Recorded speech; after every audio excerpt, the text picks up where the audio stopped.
क्या होगा जब एक ग्रुप अपोकलिप्स में सरवाइव करने की कोशिश कर रहा हो और उनके अंदर ही ट्रस्ट खत्म होने लगे? जब लीडरशिप के लिए एक साइलेंट जंग चल रही हो और एक गलत डिसीजन पूरे ग्रुप की जान ले सकता हो। दोस्तों, walking dead season 1 episode 4 vote of confidence में बिल्कुल यही होता है। रिक अपने परिवार के साथ क्वारी कैंप लौटता है, लेकिन जो चीज़ उन्हें वापस मिलती है वो एक शांति नहीं, बल्कि एक नया तूफान है।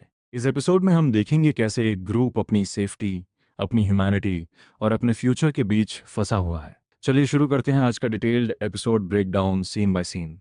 एपिसोड शुरू होता है रिक, ग्लेन और बाकी सर्वाइवर्स के अटलांटा से वापस आने के साथ। पूरा कैंप खुशी से उनका स्वागत करता है। हग्स, टीयर्स, रिलीफ के मोमेंट्स। लोरी रिक को देखकर इमोशनल हो जाते हैं। काल अपने पापा से लिपट जाता है। ये एक वार्म रियूनियन सीन है जो थोड़ी देर के लिए व्यूअर्स को भी रिलीफ देता है, लेकिन इस खुशी के पीछे एक ऑकवर्डनेस छुपी हुई है। शेन, जो अब तक लॉरी और काल का प्रोटेक्टर और अनऑफिशियल लीडर बन चुका था, रिक के वापस आने से अंदर ही अंदर इनसिक्योर फील कर रहा है। कैमरा स्पेसिफिकली शेन के फेशियल एक्सप्रेशंस पर फोकस करता है। उसकी स्माइल फेक लगती है, उसकी बॉडी लैंग्वेज स्टिफ है। ये सीन एस्टैब्लिश करता है कि अब इस ग्रुप में एक इनविजिबल कंपटीशन शुरू हो चुकी है, लीडरशिप के लिए और लॉरी के लिए भी। लॉरी और रिक के बीच भी टेंशन है जो दिखता नहीं लेकिन फील होता है। लॉरी कंफ्यूज्ड है। उसने शेन के साथ जो किया उसका गिल्ट उससे खा रहा है, और अब रिक वापस आ गया है जैसे कुछ हुआ ही ना हो। वो रिक से लिपटती तो है, लेकिन उसकी आंखों में एक डाउट और डर साफ दिखता है। डेल, जो ग्रुप का सबसे बड़ा और एक्सपीरियंस्ड मेंबर है, कैंप में एक स्टेबलाइजिंग फोर्स की तरह दिखाया जाता है। वो अपनी आरवी पर बैठकर वॉच ड्यूटी करता है, सबकी सेफ्टी का ख्याल रखता है। इस सीन में हम देखते हैं कि एपोकलिप्स के बावजूद भी लोग एक नॉर्मल रूटीन बनाने की कोशिश कर रहे हैं। लॉन्ड्री, कुकिंग, वाटर फेचिंग, ये छोटी छोटी डिटेल्स शो करती हैं कि ह्यूमैनिटी सर्वाइव करने के लिए स्ट्रक्चर और रूटीन कितनी ज़रूरी होती है। डेल और एंड्रिया के बीच भी एक छोटी सी बातचीत होती है, जहां डेल अपनी कंसर्न जाहिर करता है ग्रुप की सेफ्टी को लेकर।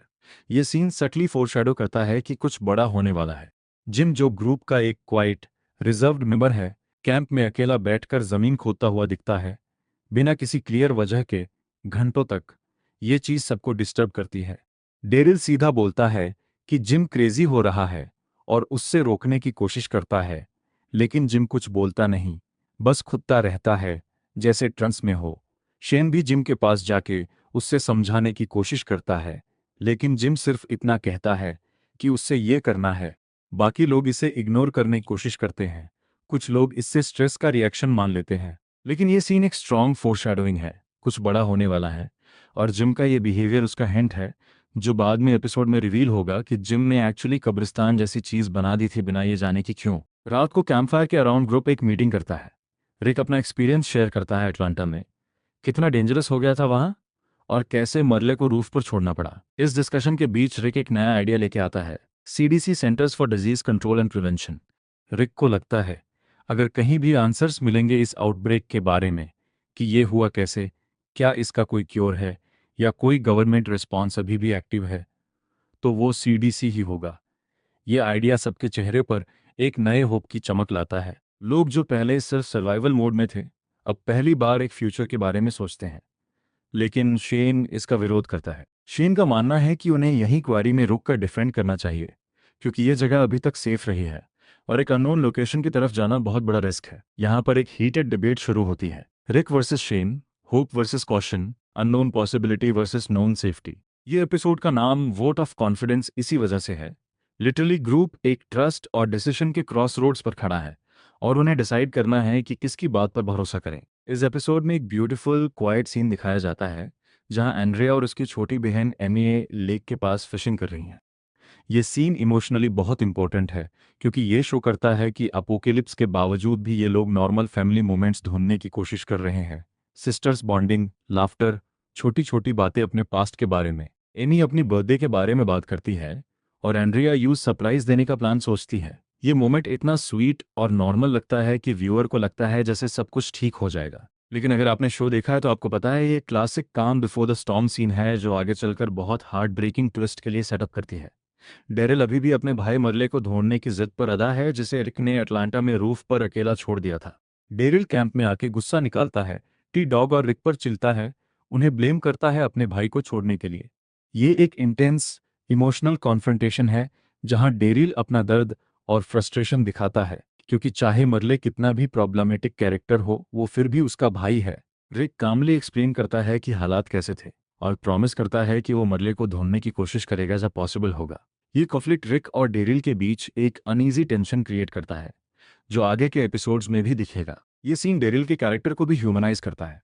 वो सिर्फ एक रेडनेक लोनर नहीं है, बल्कि अपने फैमिली के लिए डीपली लॉयल इंसान है। डिस्कशन फिर से शुरू होती है और इस बार पूरा ग्रुप इन्वॉल्व होता है।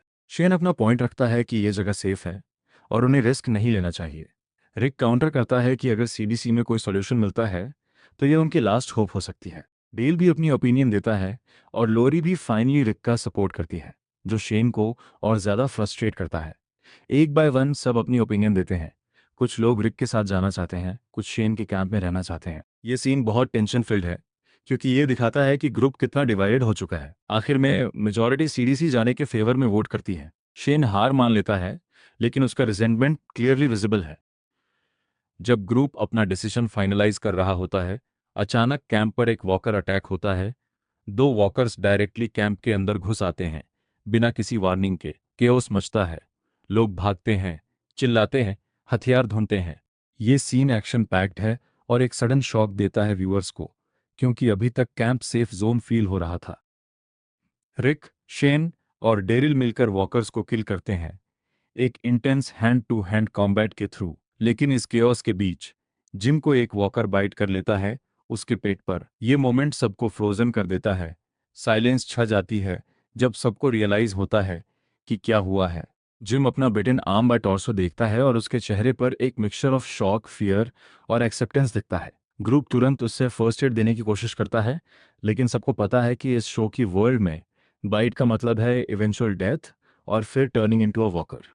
ये सीन बहुत इमोशनल और हैवी है।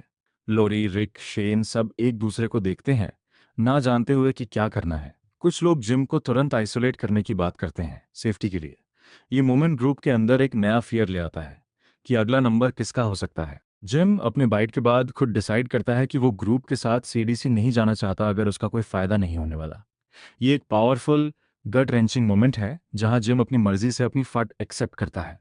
वो कामली बोलता है कि उससे पता है क्या होने वाला है और वो नहीं चाहता कि उसकी वजह से बाकी लोगों को रिस्क हो। ग्रुप में इसके बारे में हीटेड डिस्कशन होती है। शेन का मानना है कि जिम को छोड़ देना चाहिए ताकि वो बाकी सबको इन्फेक्ट ना करे। लोरी और रिक ज्यादा कंपैशनेट अप्रोच लेना चाहते हैं, जिम को एक डिग्निटी के साथ ट्रीट करना, चाहे उसका अंत कुछ भी हो। ये सीन शो की कोर थीम को स्ट्रांगली हाईलाइट करता है, अपोकलिप्स में ह्यूमैनिटी और कोल्ड सर्वाइवल लॉजिक के बीच का कॉन्फ्लिक्ट। और ये कॉन्फ्लिक्ट आगे भी शो में बार बार दिखेगा। एपिसोड अब अपने क्लाइमेक्स की तरफ बढ़ता है। ग्रुप अपना डिसीजन फाइनल कर चुका है, सब सीडीसी की तरफ जाएंगे। एक मोन्टाज स्टाइल सीन दिखाया जाता है जहां सब अपना सामान समेत रहे हैं। आरवी में सप्लाईज लोड करना, कार्स चेक करना, वेपन्स इकट्ठा करना। ये सीन बिटर स्वीट है। एक तरफ होप है नए फ्यूचर की, दूसरी तरफ इस जगह को छोड़ने का दर्द जो उनका टेम्परेरी घर बन चुका था। जिम को भी साथ ले जाया जाता है, उसकी डिटीरियोरेटिंग कंडीशन देखते हुए, क्योंकि कोई भी उससे अकेला छोड़ने के लिए रेडी नहीं होता। कॉन्वॉय, कार्स और आरवी सीडीसी की तरफ निकालता है। कैमरा एक वाइड स्वीपिंग शॉट दिखाता है जहां होप और अनसर्टेनिटी दोनों साथ साथ फील होती हैं। बैकग्राउंड में एक इमोशनल स्कोर बजता है। जर्नी के बीच कैमरा जिम पर फोकस करता है, जो अब वीक होता जा रहा है, स्वेट कर रहा है, उसकी कंडीशन वर्सन हो रही है। ये दिखाता है कि टाइम कितना लिमिटेड है और सीडीसी पहुंचना कितना ज़रूरी हो गया है। रिक और बाकी लोग भी एंग्शियस हैं। क्या वो सही डिसीजन ले रहे हैं? क्या सीडीसी वाकई उन्हें आंसर्स देगा, या ये एक और डेड एंड साबित होगा? आखिर में ग्रुप सीडीसी पहुंचता है, लेकिन जैसे ही वो वाहन पहुंचते हैं, कुछ भी नॉर्मल नहीं लगता। पूरा बिल्डिंग अबैंडन्ड और ईरी लगता है। बाहर बॉडीज पड़े हैं जो सजेस्ट करते हैं कि यहाँ भी कुछ बहुत बुरा हुआ था। ग्रुप गेट खटखटाता है, चिल्लाता है, हेल्प मांगता है, लेकिन कोई रिस्पॉन्स नहीं मिलता।